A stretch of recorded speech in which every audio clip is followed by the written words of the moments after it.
Nuestra ponencia se titula En búsqueda de los primeros habitantes de Quito, las ocupaciones tempranas de Lubinpamba, y esto esboza el tema de nuestra investigación, que nos enfocamos en una investigación en área, una excavación en área bastante profunda, de casi 4 metros, en la que en la zona norte de la unidad 9 de Rumipamba, que ya les mostramos a continuación. A continuación, Danilo les va a presentar los datos del proceso de excavación, principalmente.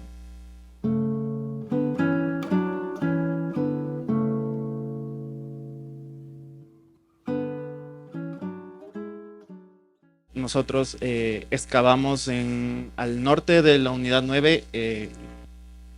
Básicamente el objetivo de la excavación fue encontrar contextos que puedan ser relacionados con lo que fue hallado por Constantino en el 2012, que son contextos tempranos asociados al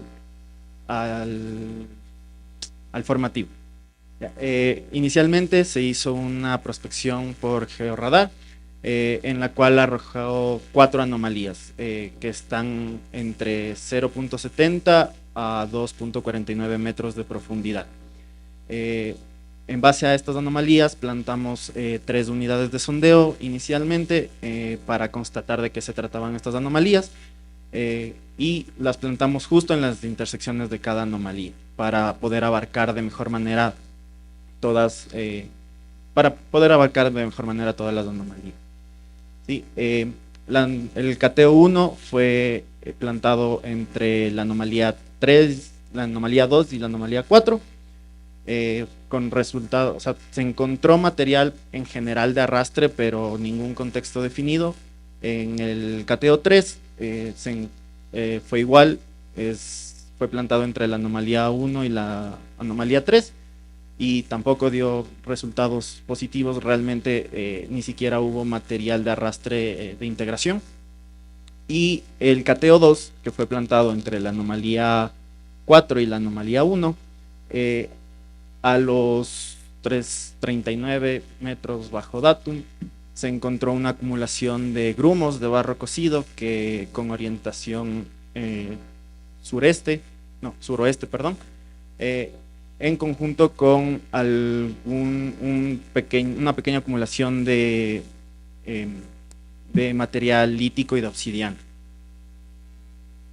En base a esto decidimos abrir como los otros 2 cateos no nos dieron resultados positivos sobre un contexto primario, y lo más cercano que tuvimos a un contexto primario fue este rasgo, decidimos a partir de ahí abrir una excavación en área de 9 metros por 6 metros. ¿Sí?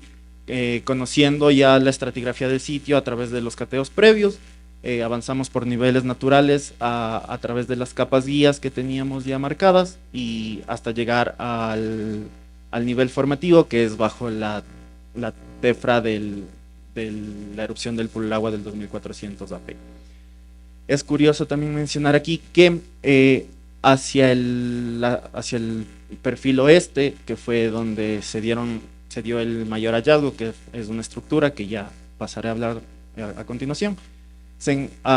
Cuando se superó la capa de ceniza del Pulagua, se encontró una ligera pendiente, como pueden ver en la imagen, que está orientada en dirección sureste, que básicamente pensamos inicialmente que podría tratarse de alguna formación antrópica por las características de la pendiente, pero realmente no tenía, o sea, mientras avanzamos con la excavación no había ninguna huella de que este tipo de alteración haya sido antrópica. Pero es curioso notar que esta pendiente está en dirección o sea, está sobre la estructura que encontramos posteriormente.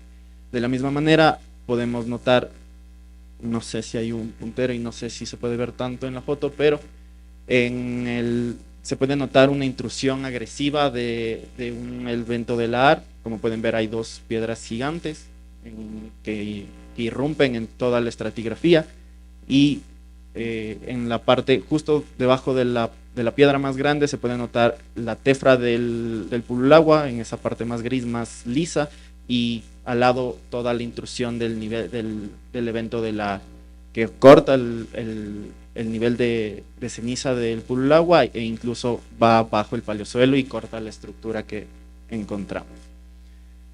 Bien, rápidamente, tenemos 4 capas guías de ceniza que fueron identificadas tanto en campo por nosotros como por Lorena Merino con el análisis del perfil estratigráfico. Tenemos inicialmente una ceniza del Pichincha del 400 AP, una ceniza del Pichincha del 1000 AP que es una ceniza retrabajada.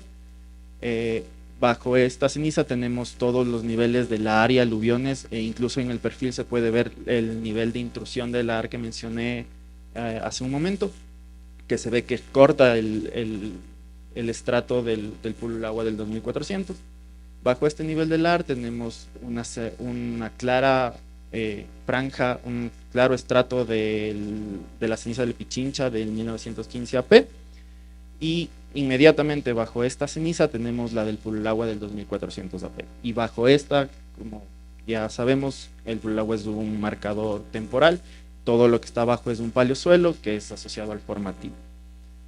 Y como mencionó también Lorena en su presentación, bajo el paleosuelo tenemos inmediatamente un estrato ya que es Cangao. Entonces, el hallazgo principal que encontramos en esta excavación fue un murete de barro cocido que apareció a los 340 bajo datum hacia el perfil oeste. Primero, obviamente, apareció el murete, por lo que está mucho más alto. Como todavía no teníamos muy claro la forma ni cómo iba definido el contexto, abrimos una segunda excavación en área hacia el suroeste para constatar si es que la estructura se iba hacia esa dirección o se iba hacia el norte o hacia el este con la excavación que ya teníamos previamente. Como hacia el perfil suroeste, realmente la cantidad de material fue relativamente menor a lo que se encontró en la excavación inicial, y básicamente no se encontró ninguna estructura o algún rasgo que se pueda asociar con la estructura hacia ese perfil. Pero hacia el perfil este y hacia el perfil sur, mientras más íbamos bajando, logramos definir una continuación del muro que va hacia el norte, y también a un piso de barro cocido que está bastante afectado por eventos. No sabemos si eran, no podemos definir si es que fueron eventos antrópicos o naturales los que afectaron en esa magnitud, pero es bastante destruido en realidad. Logramos identificar algunos hoyos de poste y un posible fogón, que es perdón, me voy a levantar.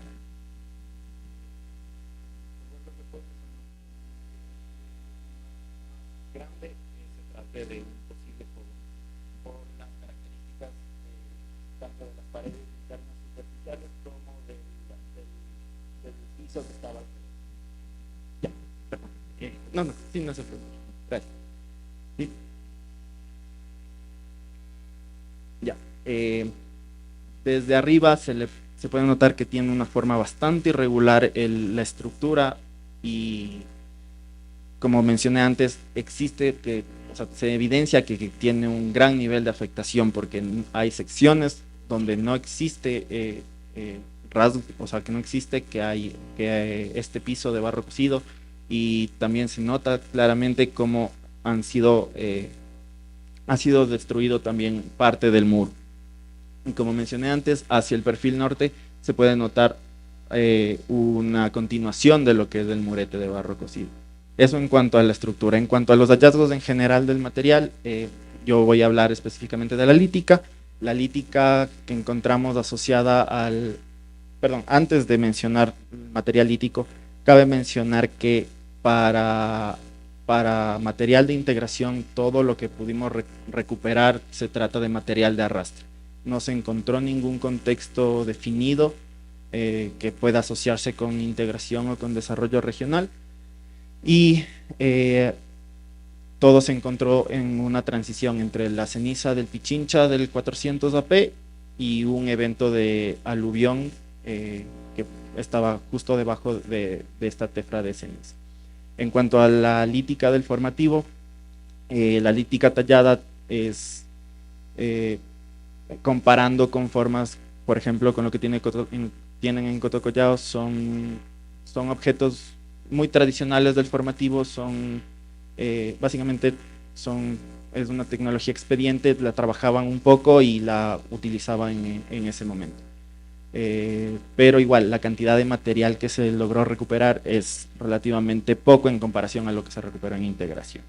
También cabe recalcar que algunas de los objetos de lítica pulida que se recuperó presentaban procesos de quema, afectación por fuego y exposición a altas temperaturas, y procesos de gelifracción, que es un proceso por el cual las piedras están siendo expuestas a altas temperaturas e inmediatamente se exponen a una caída de temperatura muy brusca y hace que se fracture y deje este tipo de evidencia y de huella dentro de la piedra.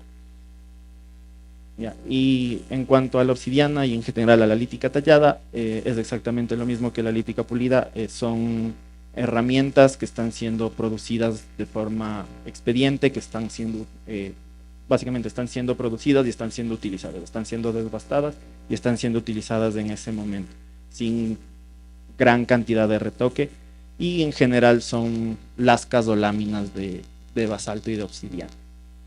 Eso por mi parte. Muchas gracias. A continuación voy a comentarles un poco sobre la cerámica.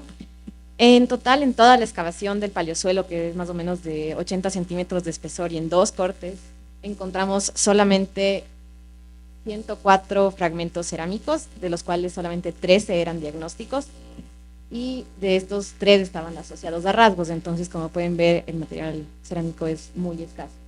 Sin embargo, encontramos algunas formas que comparten decoración con la tradición Cotocollao, como es el inciso triangular, y encontramos también una vasija que tiene estos apliques circulares en la parte de la carena del recipiente, pero la pasta es diferente, porque también Lorena hizo análisis de las pastas y se encontró que estas dos que tienen las decoraciones por apliques son pastas diferentes a todas las demás. Además, esta vasija, si se dan cuenta, tiene diferentes coloraciones.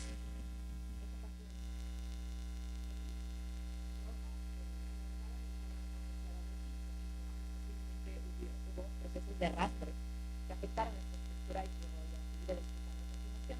Pero bueno, eso con respecto a la cerámica. Ya. También tuvimos 7 fechados radiocarbónicos, de los cuales 2 provienen de una parte superficial a los 340 centímetros, 340 centímetros bajo datum, más o menos, que es el inicio del murete de barro cocido. Mientras que las otras 5 fechas provienen de profundidades de 370, 375, 380 y están asociadas al rasgo y también a un sedimento que Lorena comentó también en su ponencia y que ya vamos a hablar a profundidad de eso. Como les decía, puede haber procesos de erosión que afectaron a la estructura, porque si se fijan, una de las fechas más tempranas está a una menor profundidad que las demás fechas. Pero bueno, en general tenemos fechas con bastante concordancia que nos dan una ocupación entre 1416 y 1126 al grado AC para esta estructura. Estos restos macrobotánicos los encontramos no directamente sobre la estructura, sino asociados al paleosuelo, en general en este paquete grande, y son de frijol y de maíz. Pero también tenemos otros datos interesantes sobre los restos microbotánicos. Ese es el artefacto que Danilo les mostró anteriormente. De este sacamos muestras de adherencias y en estas muestras encontramos yuca, papa, maíz, almidón. Esta herramienta a mí me parece que es una herramienta para procesar estos alimentos, más la asociación con estos es bastante interesante.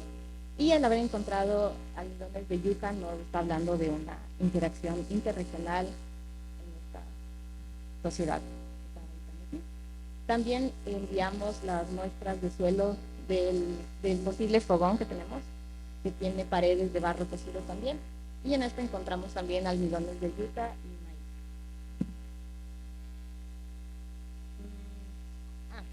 Otra cosa interesante fue encontrar un carbón de 22 centímetros de longitud, bastante grande, de forma cilíndrica, conocida comúnmente como cuchuar, que es un árbol bastante difundido que se puede encontrar en varios sitios climáticos y tiene un uso en los registros etnohistóricos. En Perú principalmente se lo usaba como parte de una estructura o como combustible, entonces puede tener algo que ver que su asociación esté cerca de uno de los posibles hoyos de poste y que sea una especie para este tipo de fines.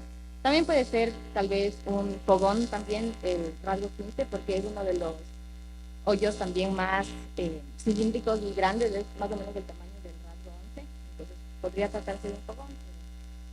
Bueno. Entonces, eso sobre esto. Ya, como les comentaba, sobre la mayoría de la estructura, más o menos a los 375, 380, encontramos un sedimento arenoso donde se encontraba la mayor cantidad de material cultural.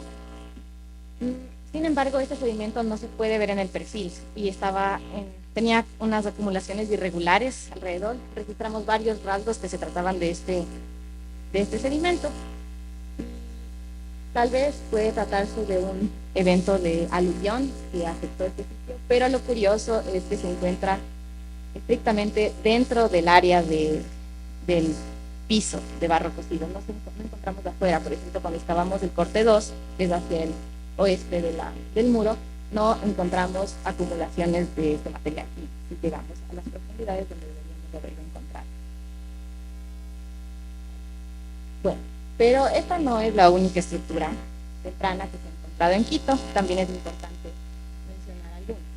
Primero, tenemos la excavación de Constantine y colegas del 2012, donde encontraron una estructura muy similar, pero que su principal diferencia está en la temporalidad. Esta estructura es de forma cuadrangular y tiene un murete de barro cocido que se asocia a un piso de barro cocido y también a un posible fogón de 22 centímetros de diámetro.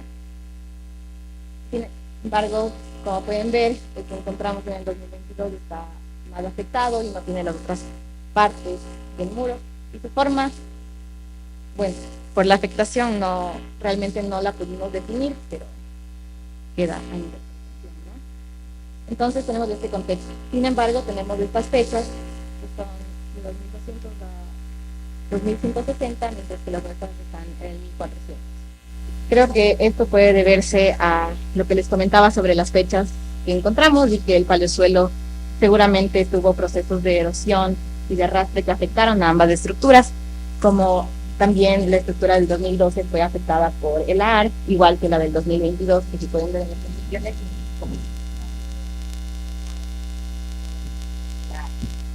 Más tardío. Después tenemos un ejemplo clásico, el cual es Cotocollao, la ocupación temprana de Cotocollao, que como Andrés también comentó, las fechas son un poco problemáticas, ya que Villalba estableció para la ocupación temprana la temporalidad entre 1500 y 1100. Sin embargo, al calibrar una de las fechas del hoyo de poste, tenemos un rango mucho más antiguo, que es desde 2400 a 1381, pero de todas formas quería comparar con esta estructuras. Estas estructuras son de forma rectangular y están sobre aterrazamientos o gradas y se disponen alrededor del cementerio como punto central. También otra diferencia es que los hoyos de poste están excavados sobre la Cangagua y como vieron en Rumipamba, obviamente por donde está ubicado, la Cangagua comienza más o menos 80 centímetros más abajo de la ocupación. Aquí también se encontró lítica, cerámica, obsidiana y semillas de carbón, pero como vemos son estructuras bastante diferentes. Después tenemos un ejemplo más reciente que es el de Taxima, ubicado en el cerro Cajitagua, donde se encontró una superposición de varias estructuras y de varios momentos. Tenemos un momento de ocupación que son las estructuras circulares, que es la más antigua, de 1835 a 1644, que está aquí. Luego tenemos la otra estructura circular, que puede ser una reutilización de esta misma, entre 1200 y 1050, y luego vienen las estructuras rectangulares, donde ya se encuentra cerámica, porque en las circulares no hay cerámica. Las circulares son fechas de 1130 a 1010 y 1261 a 1111. Entonces, estas estructuras también tienen fogones, pero solo las rectangulares tienen cerámica asociada. Y por último también tenemos a Tajamar, que aunque es un poco más tardío en comparación con lo que encontramos, son estructuras de forma circular, con pisos trabajados y fogones asociados también. Entonces, lo que estamos pensando sobre estas estructuras es que hay una tradición constructiva o hay al menos una diferenciación en las formas de construcción en Rumipamba, ya que ya hemos encontrado dos estructuras que se parecen mucho y se distinguen de otras. Tendríamos que hacer más excavaciones, más investigaciones, de encontrar más estructuras para entender cómo se están organizando estas.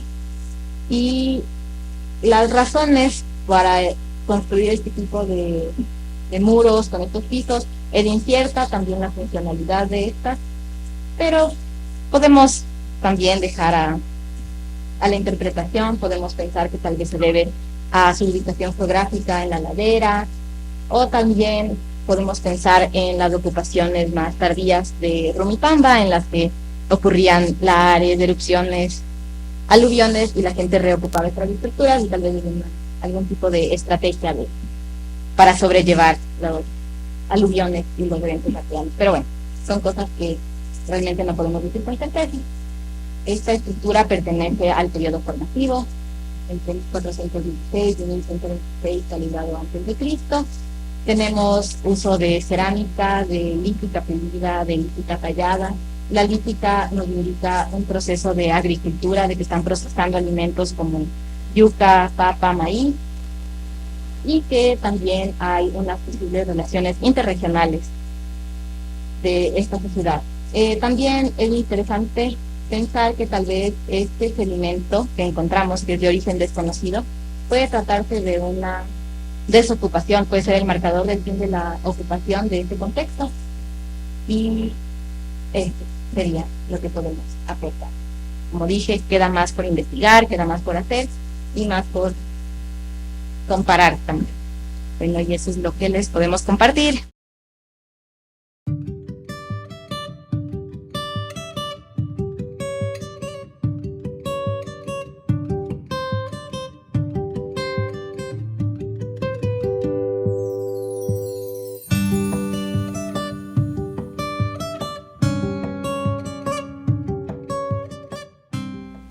Yo básicamente no voy a hablar mucho sobre el Valle de Quito, sino más bien voy a hacer una mirada del Valle de Quito desde afuera, ¿no? Porque yo creo que los procesos de interacción no pueden verse desde adentro, sino hay que estar saliendo y entrando. Y al igual que ahora, las poblaciones en el pasado formaron parte de múltiples redes de intercambio, ¿no es cierto?, que les permitía diversificar su economía, poder adoptar una dieta complementada y obtener bienes suntuarios. Ya sea por el intercambio de bienes terminados o materias primas, estas interacciones permitían, entre otras cosas, que se intercambien ideas, conocimientos y saberes, que diversificaban, como digo, tanto las fuerzas productivas, las relaciones sociales de producción, como el aparato jurídico, ideológico, etc.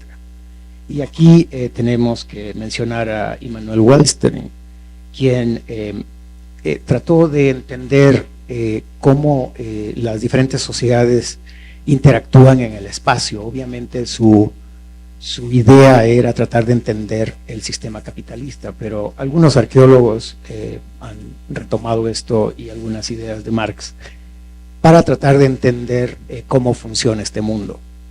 Y lo que podríamos decir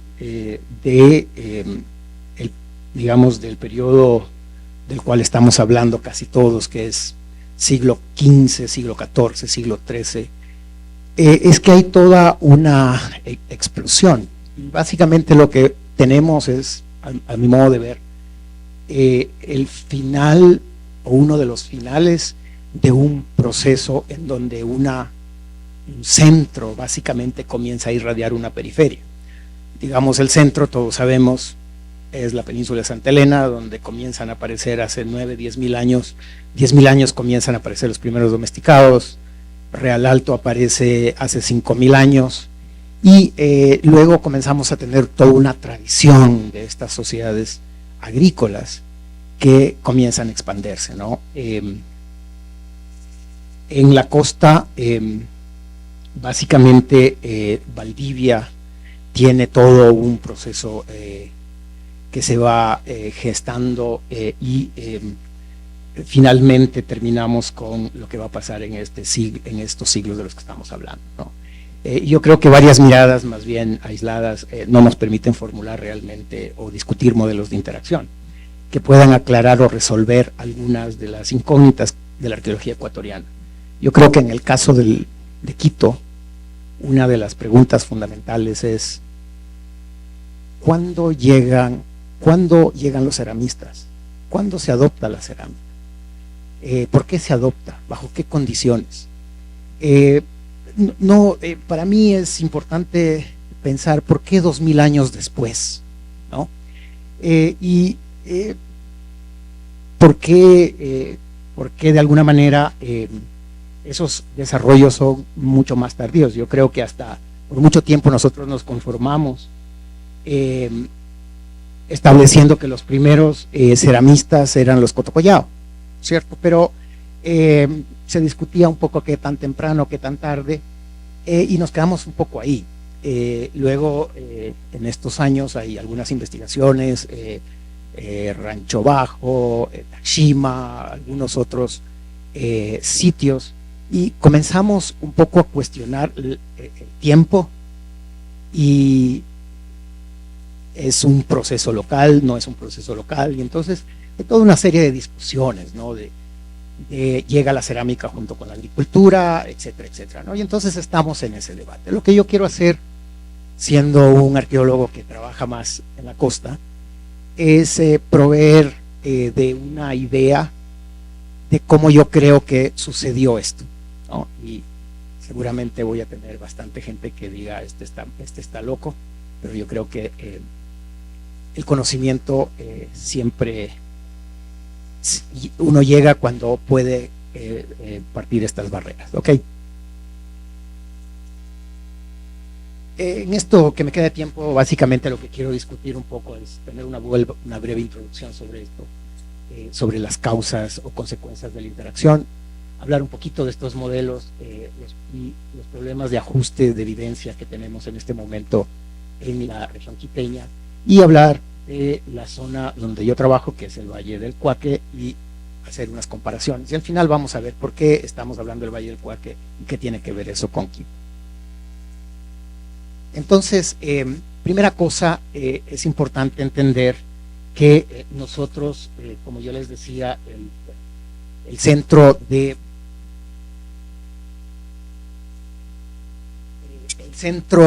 nuclear, digamos, del desarrollo, por ahora pensamos, es la península de Santa Elena. Todo el mundo conoce la península de Santa Elena. Ahí están los sitios como Real Alto, un poco más arriba está el Valle de Valdivia, y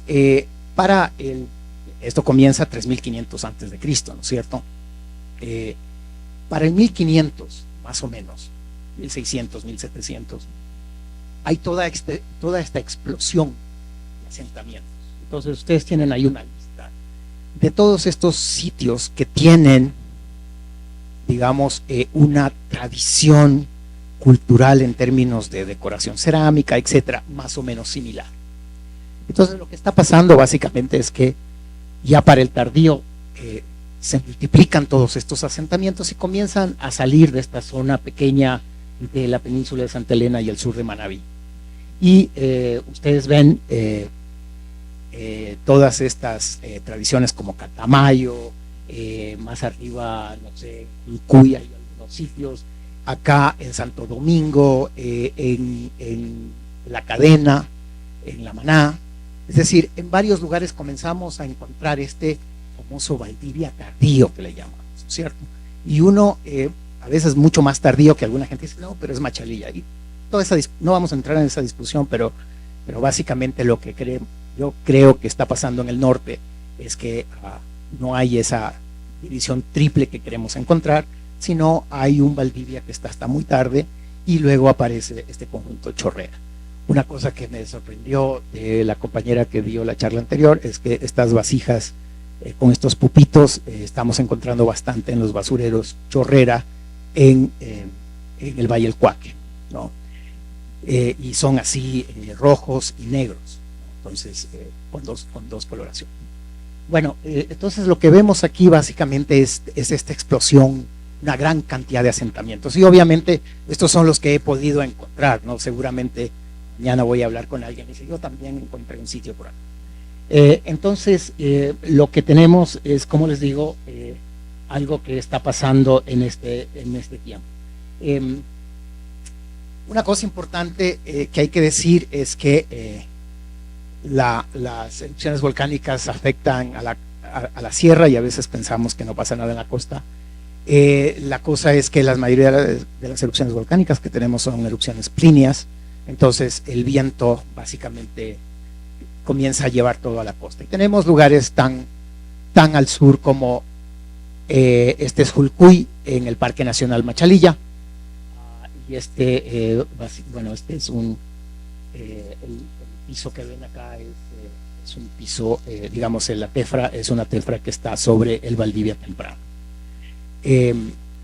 No es el tema de la charla, pero es para que ustedes un poco comiencen a entender el efecto. ¿Y esto por qué es importante?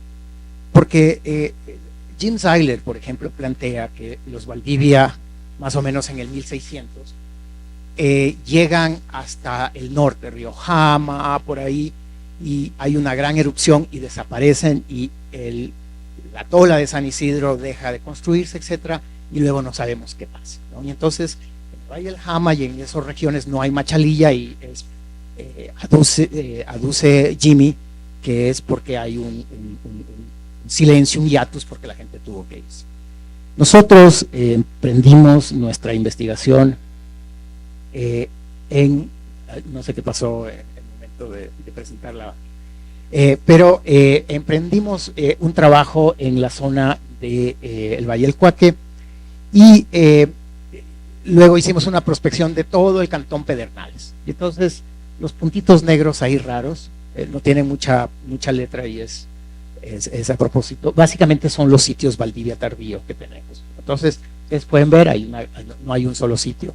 Y a medida que vamos ahora investigando el valle del río Cuaque, encontramos cada vez más sitios. Este es un sitio que se llama Matapalo, y lo que tenemos ahí, ustedes pueden ver los primeros hornos en esta zona. Ahora, esto está cerquita de un cerro que se llama el Cerro Patepájaro, que es una reserva, el cerro más alto de la zona.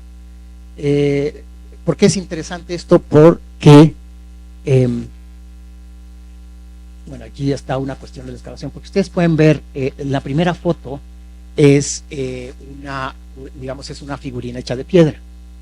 La segunda foto es una tableta, la tercera foto, etcétera. Ya vamos a ir viendo que por mucho tiempo la gente creía que eran réplicas, que eran falsas, y ustedes ahora sí pueden ver, por ejemplo, el balde de la excavación, donde tenemos una gran cantidad de fragmentos de esto, y acá pues tenemos a ese arqueólogo cuando era más joven, y así excavaciones muy malas, con una tableta, ¿no? Entonces, y esta es la zona de Matapalo, en el norte de Manabí.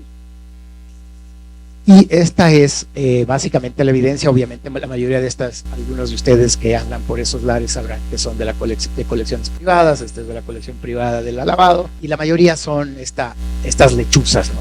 Es redundante el asunto, ¿no? Y hay incluso de Spondylus, algunas cosas. Y es interesante porque ustedes pueden ver ahí el sol lechuza, por ejemplo, ¿no? Que es una representación del sol,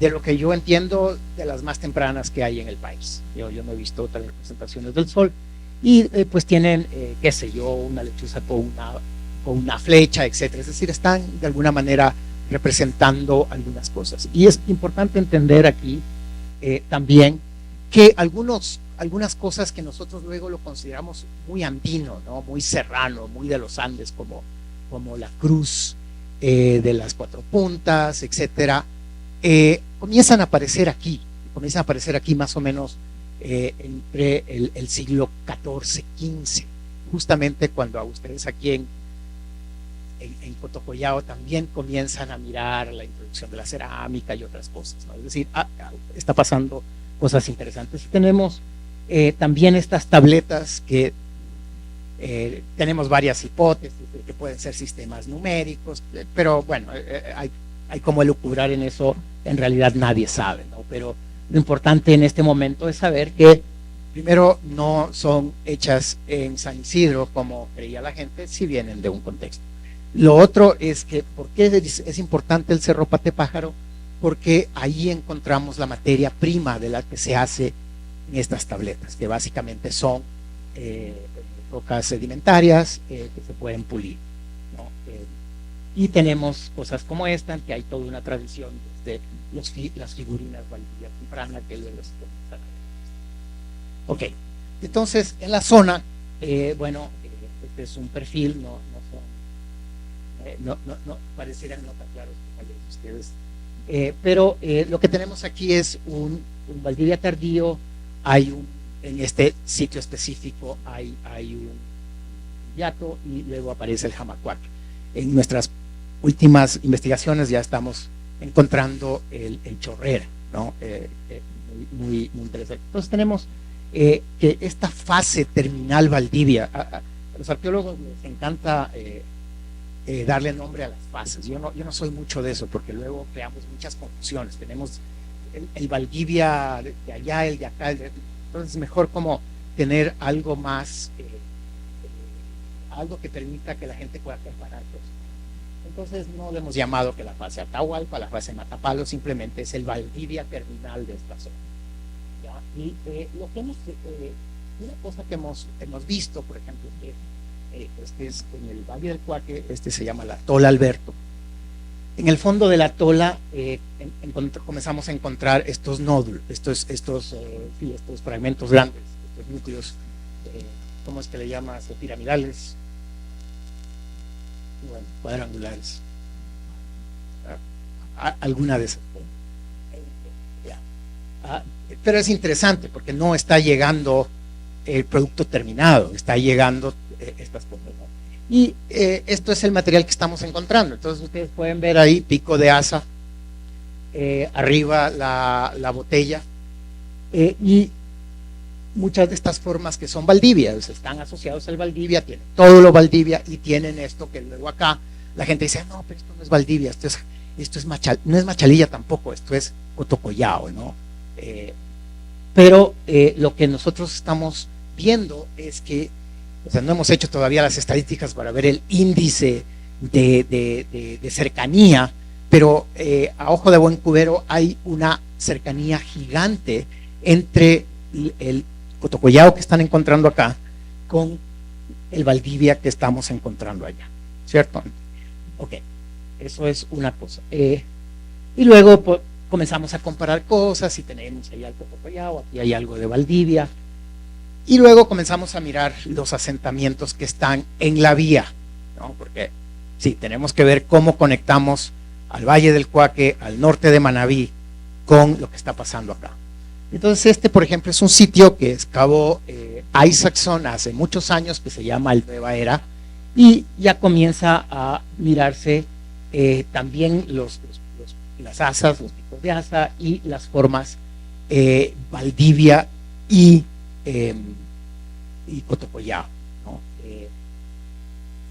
Y luego tenemos sitios como La Maná, y en La Maná también comenzamos a encontrar, ellos le llaman, a ellos sí les gusta hablar de fases, entonces le pusieron la fase Manguila, y lo interesante es que bueno, el cuadro hay que verlo con bastante detalle, con lupa, pero básicamente están diciendo que es más o menos por el 1400 que aparece esta fase Manguila, ¿cierto?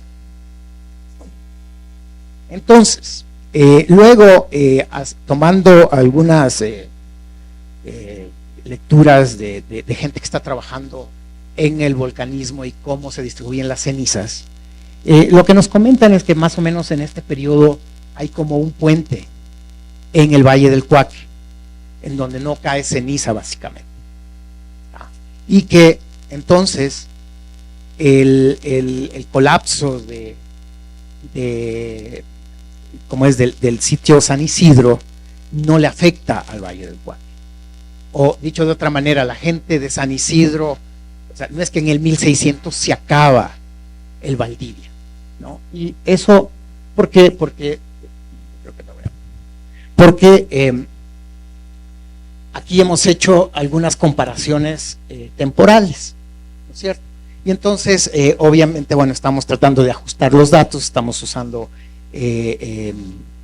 como es estos programas con estas estadísticas bayesianas, y lo importante aquí es pararle bola a los negritos, porque esos son, por lo general, cuando desagregas te dicen el 1500 al 800 hay un 95% de confianza estadística. Entonces nosotros estamos tomando los intervalos que tienen más allá del 70-80%, ¿no? Y entonces la mayoría de los datos, bueno, aquí tenemos un par de datos de Cotocollao, pero esto es lo que tanto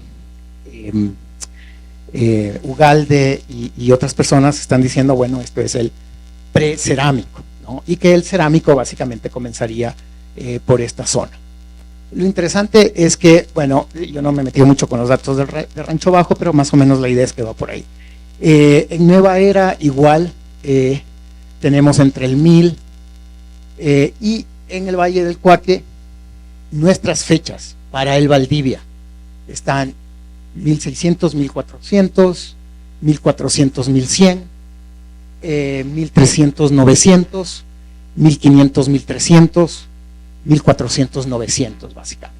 Entonces las fechas son muy coincidentes, y si nos vamos a lo que están haciendo los ISOs, también están hablando de 1500, 1400, 1300. Entonces, primero, hay una, digamos, comienza a aparecer la obsidiana, y aparece bastante, ¿no? Nosotros estábamos excavando ahora un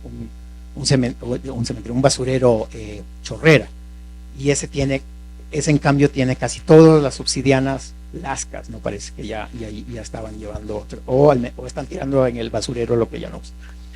Pero bueno, entonces en este momento se dispara, digamos, el acceso a la obsidiana. Hay una cosa muy interesante también, y es que no lo puse aquí, pero hay un tipo de cerámica que en Real Alto el doctor Marcos dice que es el protomachalilla, y nosotros en uno de estos sitios, no puse todos los nombres porque no entran, pero cerca de Cañaveral, cerca de Cojimíes, hemos encontrado gran cantidad de esos tiestos. ¿Por qué eso es interesante también? Porque la visión desde Real Alto es que como tiene ceniza, debe ser, y bueno, parece que hicieron algunos análisis de suelo y dijeron, bueno, puede ser de la mena. Nosotros proponemos básicamente que en realidad son de esta zona, y que lo que está pasando es básicamente de alguna manera algún contacto norte-sur, pero este Valdivia de alguna manera es como el lugar costero al norte que te permite entrar. Y ustedes van a Pedernales y es como que no se han ido a la costa y suben de Pedernales a Quito y es como que casi no han subido nada, porque hay una conexión, está el Río Blanco, hay una serie de conexiones importantes, ¿no? Entonces, esta es una hipótesis. Yo le contaba a Andrés que estoy buscando fragmentos cerámicos, no los bonitos, porque les vamos a hacer polvo. En la universidad vamos a utilizar el XRF y una serie de cosas para mirar todo lo que tengamos y ver la composición química, etcétera. Y luego mirar incluso los, digamos, que tienen como inclusiones, a ver si podemos tracear cosas y ver si hay esa, digamos, esa conexión. Entonces, yo creo que, no sé todavía cómo pasó, pero yo lo que veo es que hay una conexión muy importante entre el Valle de Quito, muy fluida, con la zona norte de Manabí, y eso al final, ¿verdad? No vamos a decir quién le dio haciendo a quién nada, pero básicamente esa interacción pudo ser el resultado, pudo ser el catalizador que permitió la introducción o la adopción, digamos, de la cerámica acá. Yo le he ido a Villalba y él dice, no es Cotocollao, perdón, no es Machalilla, no es Valdivia, porque no encontramos mucho espóndilos. Bueno, acá no estamos encontrando tampoco mucho espóndilos, ¿no? Entonces, es una cosa que es muy diferente a lo que está pasando en el sur, ¿no? Para arriba, creo que esta sociedad Valdivia está más asociada al manglar que al mar, ¿no? Son propuestas. Entonces, lo que quería venir hoy es a contarles algo que no estamos haciendo dentro del IMP, sino en otro lado, pero que tiene una incidencia. Y la idea también es ir y mirar qué está pasando allá. Yo este rato que vi la cerámica que encontraron, digo, ese es el chorrera que estamos encontrando allá con los pupitos y el color, etcétera, etcétera, ¿cierto? Y entonces, no sé, la idea también es comenzar a trabajar de forma unida y ver cómo podemos de alguna manera colaborar, y que al final del día lo que queremos todos es que se conozca mejor qué es lo que está pasando en la zona. Y eso es lo que les quería decir. Muchas gracias.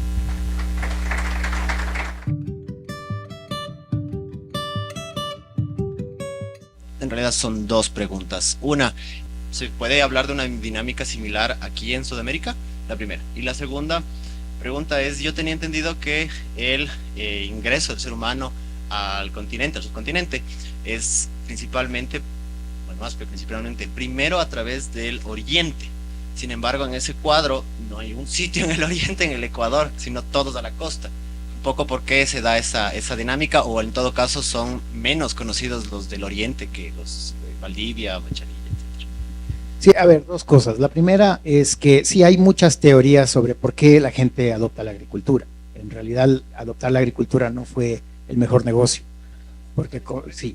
Y hay algunas. La una es que es lo que le llaman una política de minimización del riesgo, ¿no es cierto? Y entonces domesticas y tienes un control sobre la naturaleza, y entonces puedes controlar qué vas a comer, cuándo vas a comer, cosa que el cazador-recolector aparentemente tiene más problemas. La otra es seleccionar. Comienzas a seleccionar ciertas cosas que prefieres versus las otras, ¿no? El hecho que comamos ahora maíz no es porque a nosotros se nos ocurrió, sino eso se les ocurrió hace 10, 8, 9 mil años, ¿no? Entonces todo lo que estamos comiendo son decisiones que se tomó. ¿Por qué? Bueno, yo creo que no se puede hablar de una respuesta unicausal. Yo creo que hay diferentes estrategias que al final pudieron haber llegado a un mismo resultado, ¿no? Pero extrapolar, precisamente por eso es que la arqueología es antropología, porque cada sociedad es tan diversa en sus respuestas adaptativas. Entonces, cuando en la cúspide de la nueva arqueología se quería modelar las respuestas, se dieron cuenta de que eso no iba a pasar. Entonces, bueno, eso es, no sé si contesté, pero esa es mi idea sobre eso. La segunda era sobre el Oriente. Bueno, eso se está debatiendo, se está planteando. A ver, nosotros, si ustedes vieron el mapa, hay un mapa de Santana, hay un sitio Santana la Florida, está el sitio de la Cueva de los Tallos, que para mí no es un sitio, es decir, es una ofrenda que llegó allá, porque nadie quiere ir y vivir en un lugar donde las 24 horas no tiene luz. O sea, definitivamente la gente no era tan tonta, seguramente ese era una cueva para una ofrenda, alguna cosa. Y en la Cueva de los Tallos, ¿qué es lo que hay que hacer? Hay que hacer una prospección alrededor de la cueva, ver quiénes eran los que estaban ahí haciendo el ofrenda, es tan básico. Ahora, hay teorías, ¿no?, de que la domesticación viene de la Amazonía, o la cerámica viene de la Amazonía.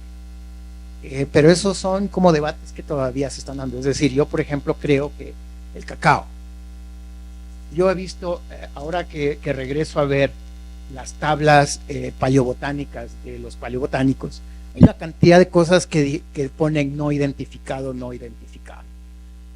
Puede ser que no tenían en su base de datos el teobroma, porque eso es todo. No es que Sonia Zarrillo, cuando fue y trajo, ella tenía una base de datos de almidones y ella básicamente comparó y dijo, este es el teobroma. Y volá, se encontró el teobroma. Ahora, ¿eso qué implicancia tienen los seres humanos de alrededor? Eso todavía no sabemos, eso todavía tenemos que analizar y estudiar. Lo único que tenemos es que sí hay un domesticado. ¿Se trajo o se domesticó ahí? Porque está en unas ollas en, obviamente, un contexto ritual. ¿Todo el mundo tomaba chocolate o solo ellos?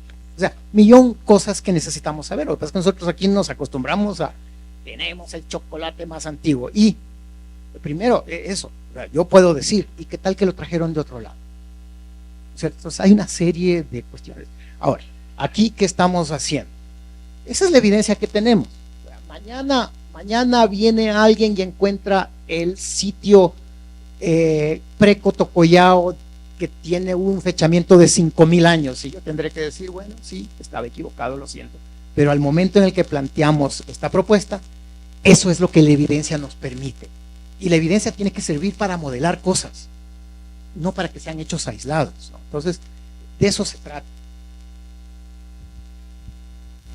Muchísimas gracias. A los compañeros de Emilia y Danilo.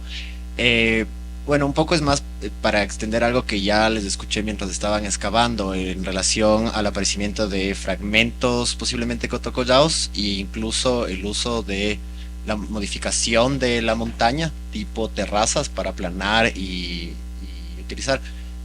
Mi pregunta es más si es que ustedes creen que lo encontrado en Rumipamba se acerca más a lo cotocollao o más a estos grupos que parecen cazadores recolectores tipo Rancho Bajo, que no necesariamente tienen cerámica. Un poco es más su opinión casi personal más que solo la evidencia. Gracias. Bueno, creo que tenemos cerámica, ¿no es cierto?, en este sitio, y las fechas no concuerdan con lo que se encontró en Rancho Bajo, es más antiguo, ¿no es cierto? Y también tenemos evidencia de procesamiento de alimentos como los granos, como el maíz y la yuca, también los tubérculos, la papa. Entonces creo que estaría más cercano a Cotocollao, pero definitivamente son otras tradiciones constructivas y seguramente otro grupo. Eso creo por mí. Sí, solo para complementar lo que Emilia está diciendo. Sí, si bien lo que podemos decir del material cerámico es que la decoración es muy similar a Cotocollao, realmente no hay un estudio a profundidad de las pastas como para decir son la misma que Cotocollao, pero sí las técnicas decorativas. ¿Ya? Entonces, el hecho de que tengas técnicas decorativas similares, si bien se puede asociar con Cotocollao, no necesariamente eran grupos Cotocollao. De la misma forma, cuando Lorena hizo el análisis petrográfico de las pastas, pudo comparar con un fragmento que fue encontrado, me parece que en Culquiloma, que se piensa que, o bueno, por análisis petrográfico se piensa que pueden ser pastas asociadas a tolito. Entonces son pastas asociadas a tradiciones de la costa. Entonces, si bien faltan investigaciones mucho más a profundidad, y Florencio también dijo hace un momento que hay una similitud con lo que él encontró del material chorrera, entonces hay una cierta similitud, pero falta mucha más investigación, profundizar mucho más para definir si podemos relacionarlo con Cotocollao o no. Además de lo que, como mencionaste, sí, en Cotocollao de Villalba hay las estructuras, generalmente hay un aterrazamiento, son construidas en aterrazamientos, hay una alteración del paisaje para construir las estructuras. Si bien en Rumipamba no identificamos esta alteración del paisaje y esa pendiente que encontramos nosotros, yo en lo personal creo que es producto de la acumulación, es decir, la estructura fue destruida, quedó cierta parte, vino un aluvión y por física básicamente se rellena la parte más baja y todo lo demás sigue, entonces se forma esa pendiente. Pero realmente no pudimos identificar propiamente una alteración del área para la construcción. Y en cuanto a las técnicas constructivas, que decía Emilia también, sí, hay similitud con lo que encontró Ángelo en el 2012, pero realmente no hay tanta similitud con lo que han encontrado en otros contextos que sí son reconocidos como Cotocollao. Hay cierta similitud tal vez en cuanto a la forma, pero no en cuanto a la técnica constructiva, que es del barroco, sí. Y por lo menos en la de Ángelo no hay evidencia de hoyos de poste claramente definidos, lo que sí tenemos. Muchísimas gracias. Quito, Alcaldía Metropolitana. Quito renace.